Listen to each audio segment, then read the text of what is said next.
Assalamualaikum adik. Di sini kenalin, aku Nurul Sabrina dari Prodi Farmasi Universitas Jambi. Di sini mau izin mengedukasi adik tentang perlunya suplemen untuk melengkapi nutrisi tubuh. Apakah boleh? Boleh.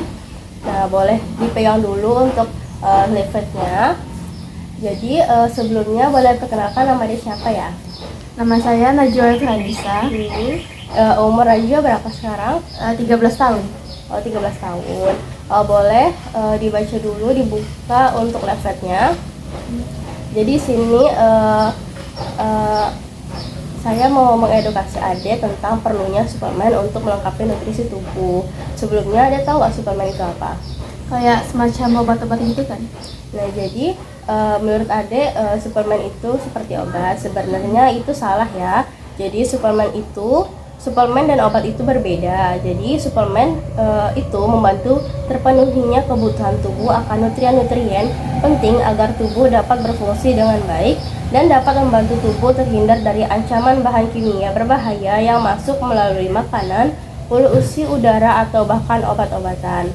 Lalu perlu diingat, jadi suplemen itu bukan ditujukan sebagai pengganti obat-obatan atau prosedur medis lain dalam mengobati maupun mencegah suatu penyakit.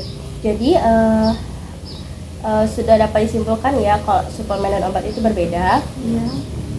Nah, jadi sebenarnya suplemen itu menurut BPOM yaitu adalah produk yang dimaksudkan untuk melengkapi kebutuhan zat gizi makanan mengandung satu atau lebih bahan berupa vitamin, mineral, asam amino atau bahan lain yang berasal dari tumbuhan atau bukan tumbuhan yang mempunyai nilai gizi dan atau efek fisiologis dalam jumlah terkonsentrasi.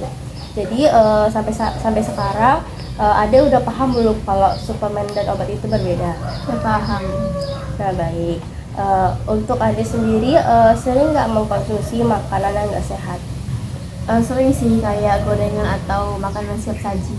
Nah, jadi Ade ini termasuk dalam orang yang butuh untuk mengkonsumsi suplemen karena yang perlu mengkonsumsi suplemen itu adalah yang pertama orang yang sering makan makanan tidak sehat, lalu orang dengan gangguan penyerapan, terus perokok atau peminum alkohol berat, lalu orang dengan lanjut usia. Jadi adik ini termasuk dalam golongan orang yang pertama, yaitu orang yang sering makan makanan tidak sehat, jadi membutuhkan asupan suplemen.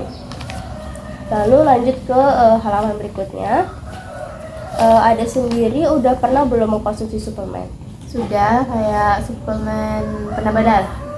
Penambah darah. Jadi penambah darah itu suplemen yang mengandung zat besi ya.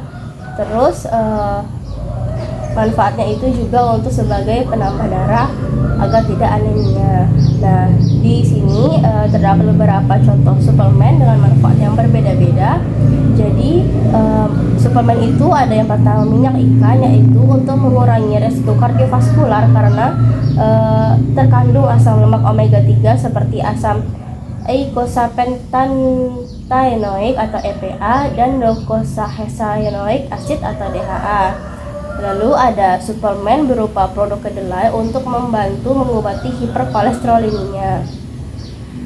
Nah, terus ada suplemen probiotik yaitu untuk mengatasi berbagai macam gangguan pencernaan.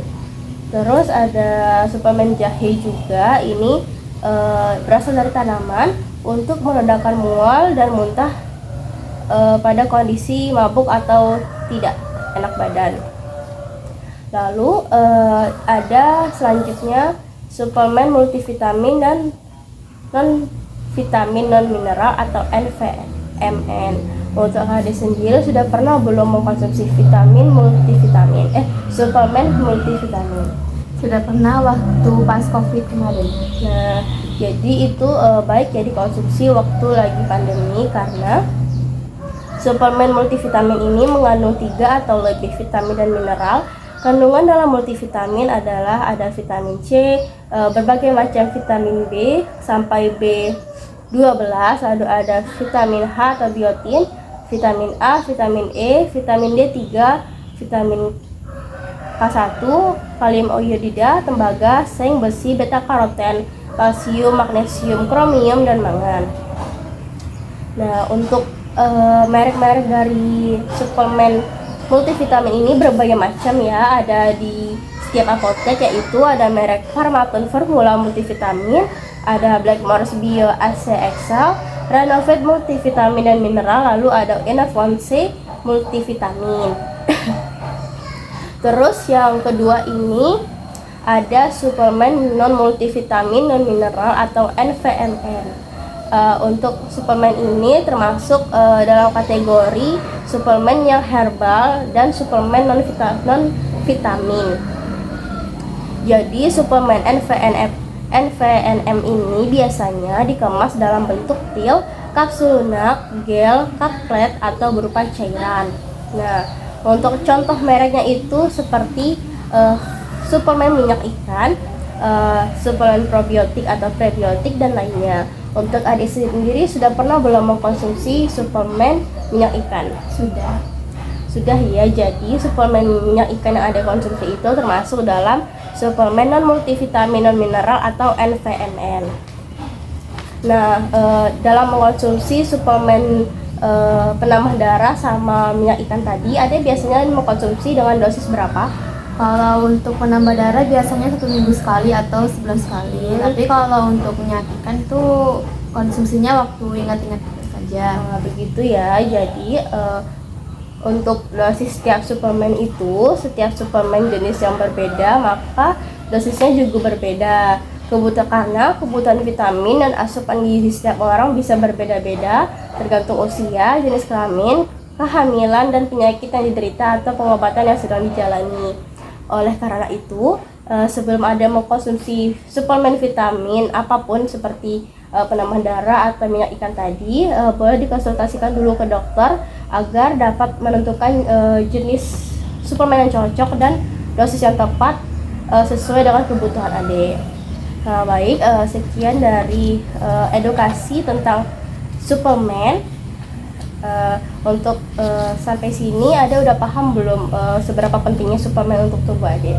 Sudah paham. Oke, baik, terima kasih atas waktunya.